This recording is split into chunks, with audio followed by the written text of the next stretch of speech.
ดีแฟนเพจเข้ามาแล้วเพื่อนได้มาเด้อพี่น้องทั้งฟังไทยแล้วก็ฟังลาวพี่น้องฝากอะไรก็แชร์ได้มาเด้อวันนี้จะบอกเทคนิค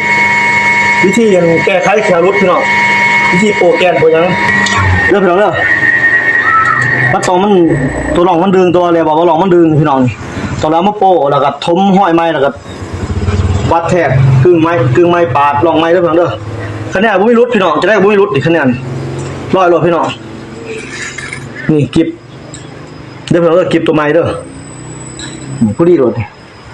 บ่มีรุดพี่น้องเพราะว่ามันเป็นผักดีนี่มันใจได้บ่เด้อเอาตัวนี้ท่านว่าเพื่อนสร้างน้ำกันผู้ใดเพิ่นผู้ที่เพิ่นบ่ให้ลูกกึ่งเด้อพี่น้องเด้อถ้าวันใส่บ่ไหลอีดีนี่อยากฝากมาให้บ่ได้มาเพิ่นเฮ็ดให้เฮ็ดร่องให้ปาดร่องให้เชื่องให้ก็ยินดีเด้อพี่น้องเด้อฝากมาตามคนโซนแล้วก็ฝากกลับให้พี่น้อง